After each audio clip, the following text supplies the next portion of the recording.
Now, joining us now is former Queensland Premier Campbell Newman. Campbell, great to have you on Outsiders again. As always, great to have you here. You know, I think it's a masterstroke what Peter Dutton has done with naming the 7 sites, the whole policy on nuclear energy. I think the Australians are going to go, thank goodness, finally, the adults are back talking about sensible policies to bring us energy cheaply and affordably and, more importantly, reliably.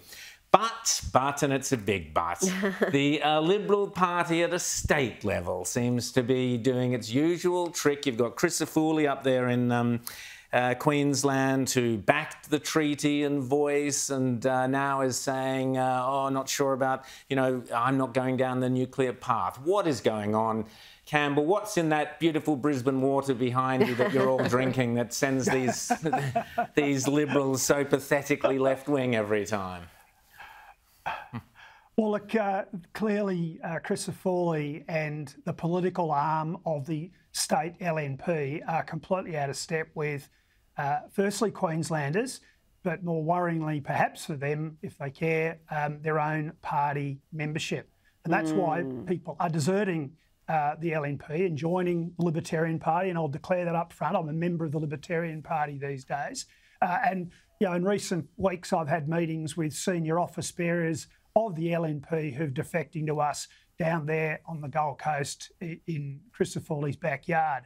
But look, the problem with what Christopher's done this week should be separated into 2 bits. Firstly, from a public policy point of view, and then the political point of view. So on the public policy point of view, he's going to an election saying that he supports emissions targets, like the Labor Party, but he's saying, and obviously implicitly, he's against the coal-fired power stations that we have today. They need to be phased out.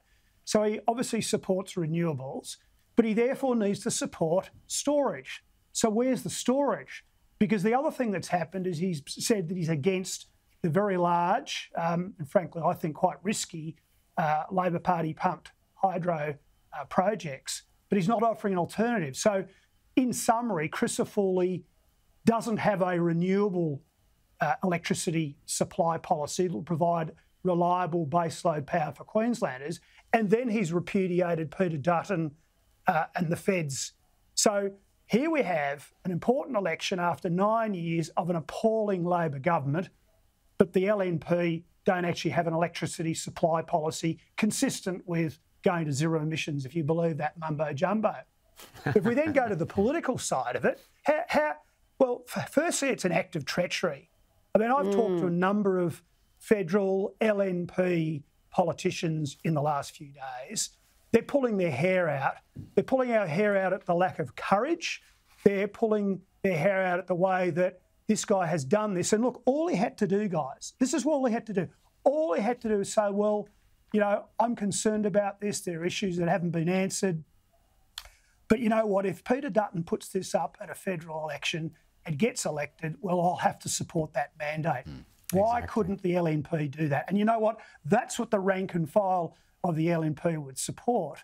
You know, actually, frankly, it's bigger than that. I think, you know, you would find that a convention of the LNP membership, there'd be about 75% support for what Dutton's doing, if not even stronger. And I'm trying to be conservative. I'd so agree. It's been an extraordinary week. It's been an extraordinary week. But this guy, as you were pointing out before, Rowan, he gets it wrong on so many things. He voted for treaty and truth-telling.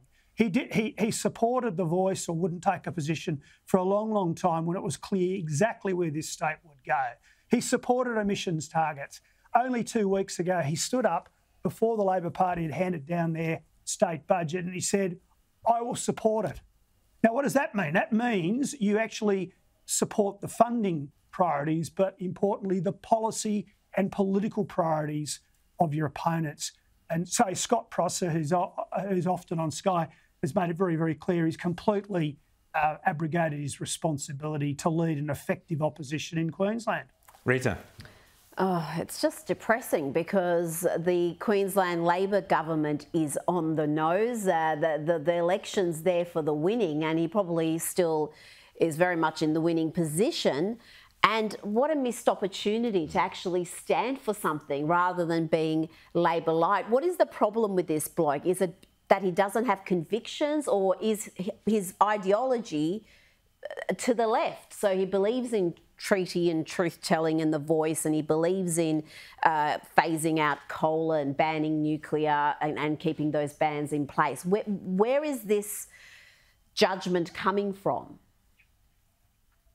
Look, I'm not sure, Rita, because this guy was a minister in my government, and also, and I've said it before on Sky, just again to reiterate, I supported David Crisafulli to take the leadership from Frecklington. I thought he would do a good job. And in the last state election campaign, I personally made a contribution, a large contribution of cash into his own campaign. So I haven't reached this moment without all these things that he has done. I was a big fan, and now I'm a very disappointed and aggrieved former supporter.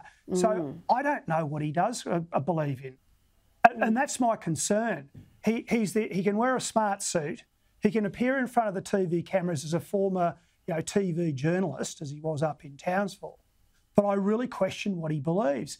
But look, we can't just throw it all at him. There's a party room there. What do they believe in? Because let me try this one on you all. When I was in government, we had David Crisafulli, John Paul Langbrook, Tim Mander. He's no longer in Parliament, but he's the president of the LNP, and that's Lawrence Springborg. There's a whole heap of people who are there who were part of a decision to overturn the Labor Party's ban on uranium mining in Queensland. Yeah, yes, so ponder that for a second. These people were happy to support an overturn of a ban on uranium mining to open up the opportunity to export uranium to the world, to make royalties, to fund Queensland's schools and hospitals, roads, etc., police. They were happy to do that. When the Labor Party got in, they then, of course, put the ban back in place. What does the LNP support now? That's what I question. What would these people do? And all the way through the last 3 to 6 months, Crisafulli's approach to policy is, I'm going to fix that. And I then question, and I wish the media would do more questioning, because Queenslanders deserve to know, how will you fix hospitals? How will you fix crime in Queensland? It's not good enough to say, look, we've got a plan and we'll do it. That's what Daniel Andrews did a decade ago in Victoria, and look how that turned out. You won't solve youth crime with a magic wand and spells and incantations, nor will you fix ambulance ramping that way. But that's what David Crisafulli and the LNP would have us think they're going to do. I think, Campbell, you explained it when you said he was a former TV journalist. I mean, heaven forbid you allow those TV characters anywhere near politics. I always say keep them well away, Campbell.